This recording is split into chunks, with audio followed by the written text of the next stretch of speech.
Hi guys and welcome back to my channel, and for today's video itetest natin yung bagong, hindi ko alam kung bago, yung Revlon Youth Effect Foundation, Fill and Blur Foundation. So, ang shade na kinuha ko is yung Natural Beige, and bakit ganun? Walang nakalagay kung, hindi ko lang alam kung matagal na to, pero kasi dun sa ibang bansa, like sa California, yung idol kong si Tati. Dalas ko yung sasabihin dito sa video. Idol ko yun. 1 year ago pa niya ni-review to, and super late na ata ako. Ewan ko lang kung bago lang to sa Pilipinas or what. Basta favorite ko sa line ng Revlon, yung primer nila ngayon. Yung Revlon Youth Effects, kaso ang mahal niya. Ito, ipopop ko na lang sa screen kung magkano siya. So, medyo maingay din dahil naka-on yung electric fan ko. Lalagay na ako ng primer. Titipirin ko to. Itong primer na to, napakamahal. Primer muna tayo. Ang gagamitin kong primer yung sa Revlon. As in, nag-blur siya. As in, nag-fill in yung pores mo.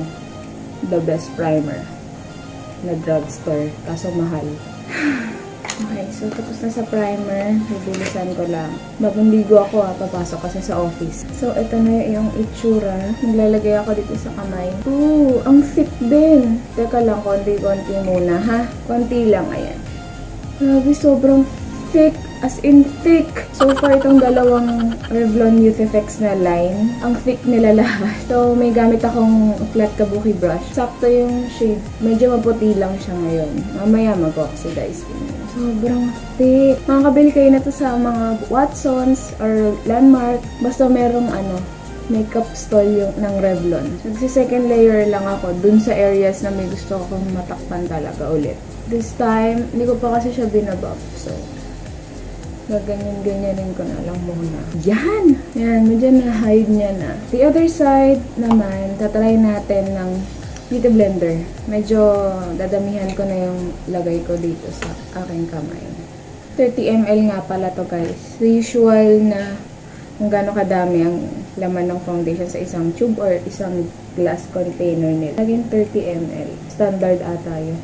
Medyo madami to. Dinamihan ko yung side na to kasi nandito yung beauty blender. Possible na mag-absorb yung beauty blender. Mabilis naman na spread ng beauty blender. And maganda naman. Maputi lang ata siya sa akin ng konti. Dahil dyan, yung dami ng foundation na nilagay ko sa side na to, para siyang dalawang layer na.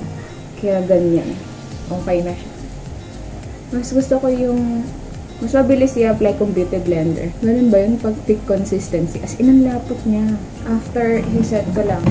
Mag-set tayo gamit itong Pond's na BB powder. Lagay lang ako ng saktong amount sa aking kamay. And meron akong fluffy brush dito. Medyo mabilis siya mag-set yung foundation. Medyo bilisan niyo lang medyo maputi siya, no? Ngayon, hindi ko na kasi mamaya mag-set talaga siya, mag-oxidize. Gagamit ko yung sa Says Lady, medyo brown to. Kung sino man mga nakabili dyan ng mga ng ganito, yung sa Says Lady, mag-ingat kayo sa paggamit. Kasi super pigmented niya. Which is good naman. Kaso kapag naparami kasi yung nalagay mo sa brush mo, hihirapan ka na. Kailangan mo ng tissue to remove the excess. Fully tayo. Tapos, Radiant Lip Balm. Okay.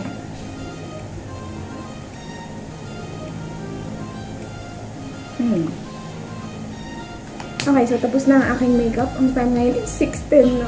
Kailangan ko ng bilisan. And, bye-bye!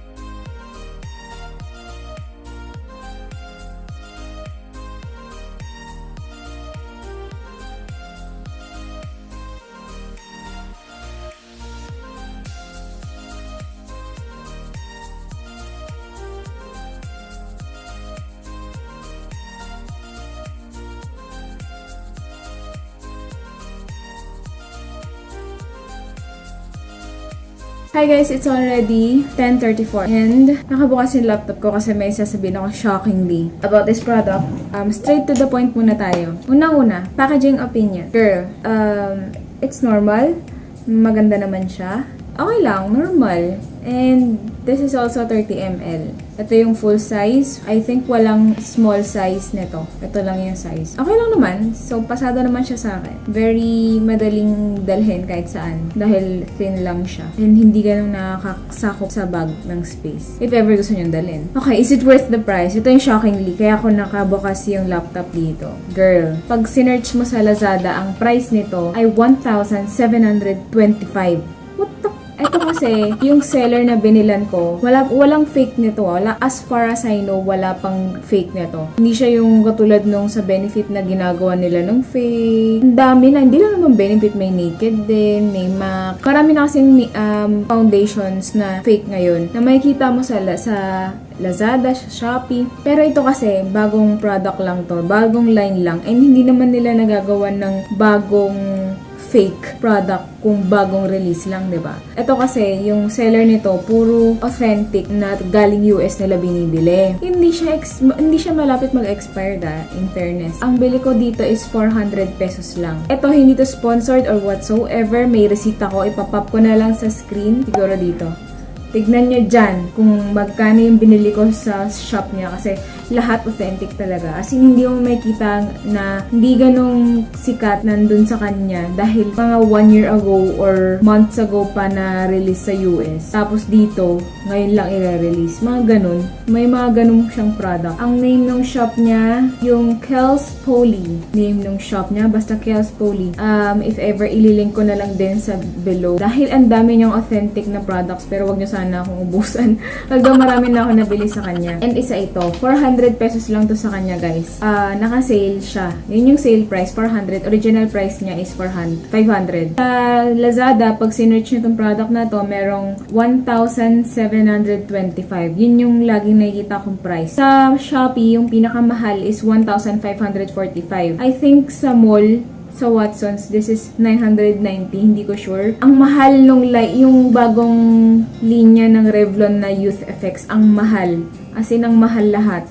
Legit na ang mahal. Pero, first na tinest ko is yung primer. Pasadong-pasado sa akin. As in, napalitan niya yung mga primer na ginagamit ko. As in, dapat lang mapalitan niya yung primer na yung mga ginagamit ko. Dahil ang mahal niya, mag-800 pesos yung primer. Ganon siya kamahal. Tapos meron pa sila isang primer na wala akong balak bilhin dahil napakamahal. Yung primer na pang noo lang at pang wrinkles lang. Imaginein mo, bakit kaya pinaghiwalay pa? Is it worth the price? Sakto lang. Kasi maganda naman yung coverage niya, in fairness. And hindi siya nakaka-dry. Actually, medyo shiny nga ako ngayon eh. Konting blot lang to and okay na. Good to go na. Ang ganda rin talaga ng coverage niya, girl. Ang mahal niya lang.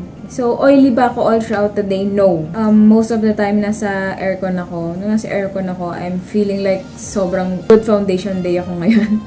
As in. So, bali, para ma-proof natin yan, meron akong napakanipis na blotting sheet from Fines, napakanipis. Nalagay kakapal to. Unang-una napansin ko talaga is shiny yung noo ko. Aminado naman ako. Kasi yung primer lang na nilagyan ko is dito. Tsaka yung dito sa sides ng ilong. Tsaka dito. Yun lang. Kaya siguro siya nag-oil. Kasi yung ditong part, di naman ganong oily. Yung nose ko, oo, oily. Yung baba ko, ang oily talaga. Oily. Yan. Okay na ulit. Isang blotting sheet lang kailangan ko. Isang manipis. Meron pang space dito. O, yan. Isang buong manipis na blotting sheet lang kailangan mo. Matte na ulit. Okay na ulit yung aking face. And kahit pag nag-blot ako, nandyan pa din yung foundation. Hindi katulad nung iba na pag nag-blot, nadadala din yung ibang foundation. Dito walang transfer, in fairness. Gawa na rin siguro ng magandang primer na to. By the way, ulitin ko talaga, hindi to sponsored. Sarili kong pera to, sa sahod ko binibili, kinukuha yung pondo ko sa mga makeup na binibili ko. By the way, combination oily and dry ako. Dry area ko is ito. Oo nga pala, ang napansin ko dito, yung smile lines ko, hindi ganong lumabas nung ito yung ginamit kong foundation. So, it means hindi talaga siya drying. Although, nagsiset naman siya. Alam mo yun, yung pag-set niya, may moisture pa din na hindi niya hinahayaang ma-emphasize yung dry areas ko. Which is good. Kasi ang problem ko lang naman with Pro Matte ng L'Oreal, yung fine lines ko kasi na-emphasize dahil nga dry area tong part na to sa akin, tsaka to. So, na-emphasize niya. Sobrang matte niya kasi. Kaya hindi talaga ako ganung nag-oil up. Coverage level is full. Full coverage to. Parang, sabihin na natin medium to full. Ganun. Maganda yung coverage niya. Kailangan bang mag-retouch? Powder lang. Siguro yung ginamit mong pang mattifying powder, okay na yun. Buildable ba siya? Yes, buildable siya.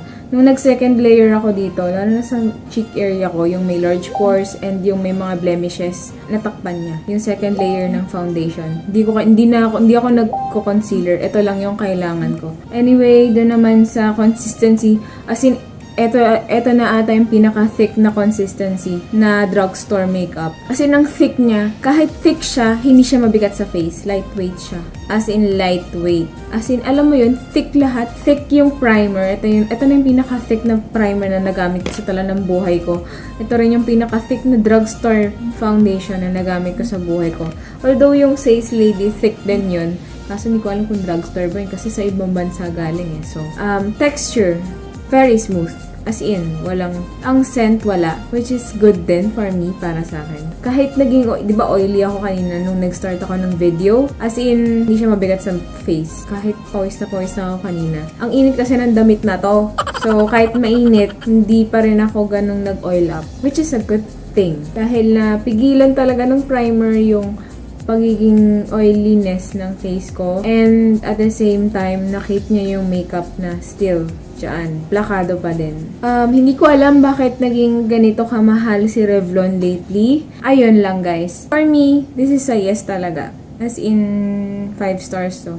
If ever may gusto kayong product na ipa-review, please comment down below. Also, if may video suggestion, please comment down below. Also, check my social media accounts na nandun sa description box below.